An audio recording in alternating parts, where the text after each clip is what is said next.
As soon as Patricia placed the teacup in front of me, I knew something was wrong.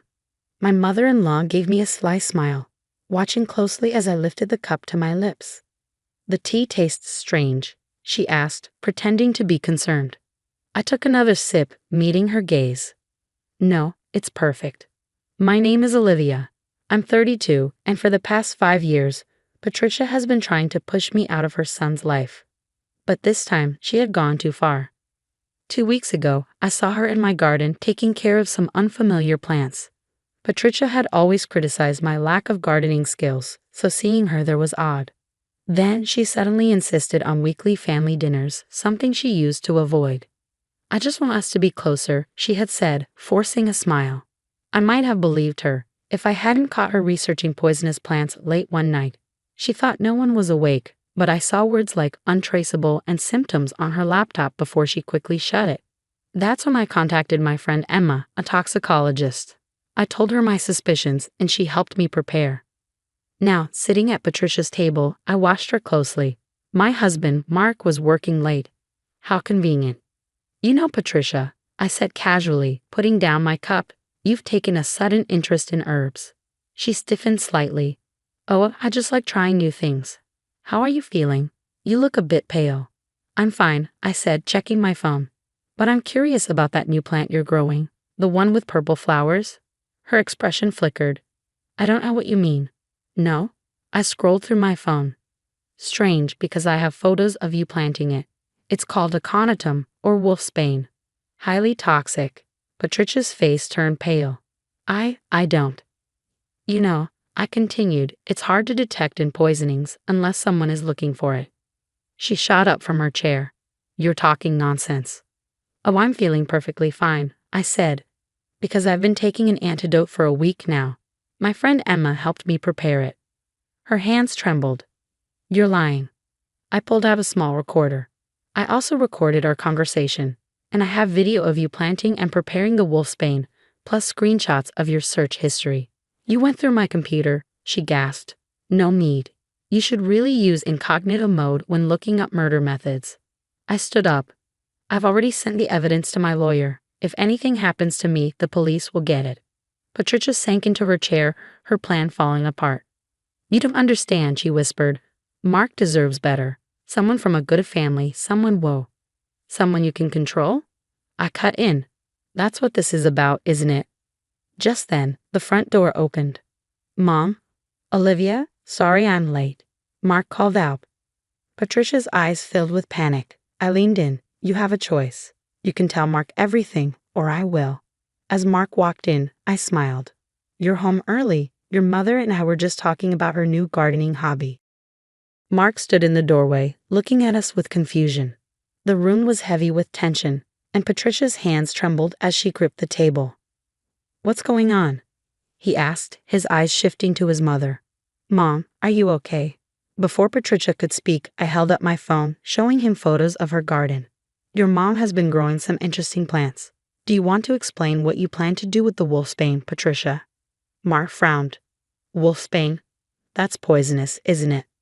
Patricia suddenly burst into tears, but this time they weren't her usual fake sobs. She looked truly terrified. "It's not what you think," she said, turning to Mark. I was trying to protect you." "Protect me?" Mark's eyes landed on the teacup in front of me. His face darkened. "Mom, what did you do?" I took out a small recorder and pressed play. Patricia's earlier words filled the room, her fake concern, my calm responses, and then her panic when I revealed that I knew about the poison. Mark slowly sank into a chair, his face pale. "You tried to poison Olivia, my wife? She's not good enough for you." Patricia suddenly screamed. "She's turned you against me. Everything was perfect before she came along." "Perfect?" Mark's voice was sharp. "You mean when you controlled everything, when you scared away every woman I dated?" I placed my hand on his arm. "There's more."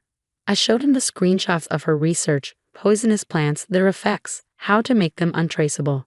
"She's been planning this for weeks." Patricia slumped in her chair, defeated. "I just wanted what was best for you," she whispered. Mark stood, fists clenched. "No, Mom, you wanted what was best for you. You tried to murder my wife." "But I didn't," Patricia protested. She didn't drink enough. Because I knew what you were planning, I cut in. I've been taking an antidote for a week, but you still poisoned me. That was your choice. Mark pulled out his phone. His hands shook. I'm calling the police. Wait, I said, covering his hand.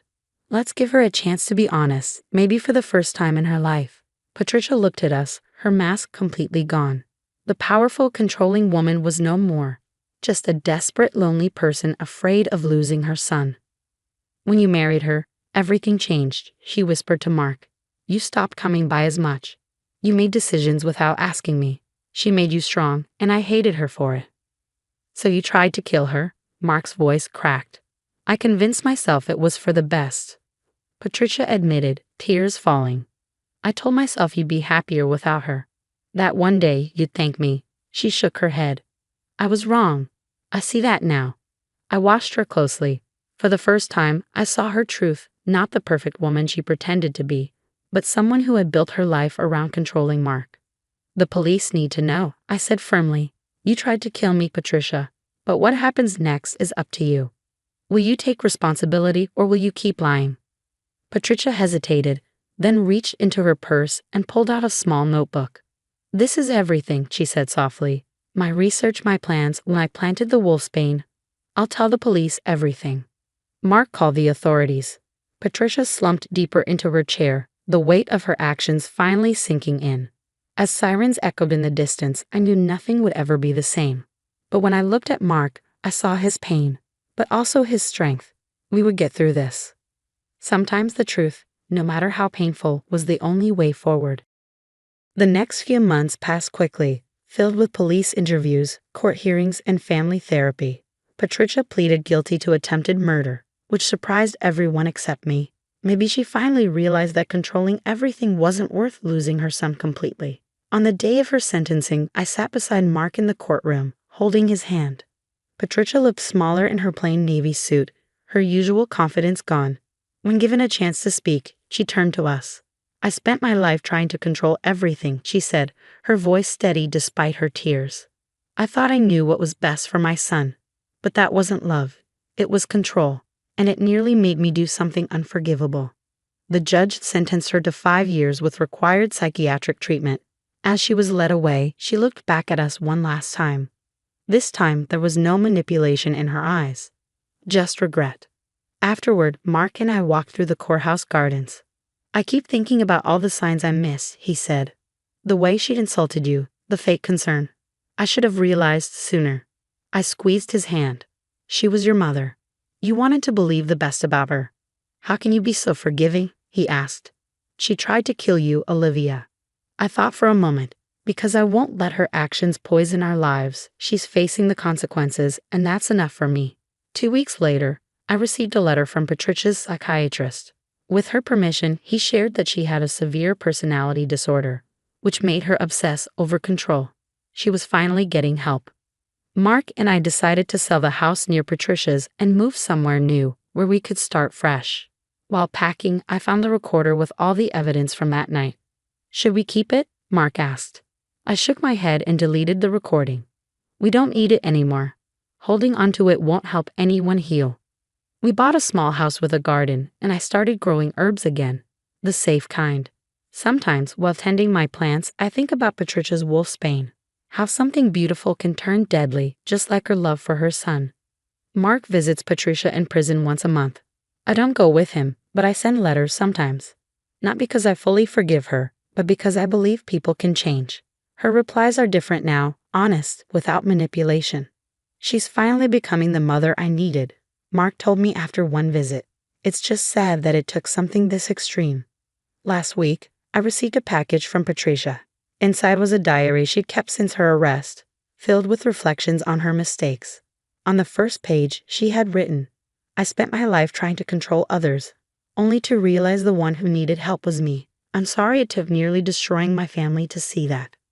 As I closed the diary, I felt a sense of peace. The woman who had tried to poison me was gone. In her place was someone finally facing her demons. It wasn't a fairy tale ending, but it was real. It was hope. Mark and I are expecting our first child now. Some people ask if we worry about Patricia's release, about her being a grandmother. But we've learned that real strength isn't about control. It's about boundaries, honesty, and allowing change. The tea set from that night still sits in our cabinet, not as a reminder of betrayal, but of my own strength. And every now and then, I make myself a cup of tea and smile, knowing that the best revenge isn't revenge at all. It's moving forward, healing, and living well.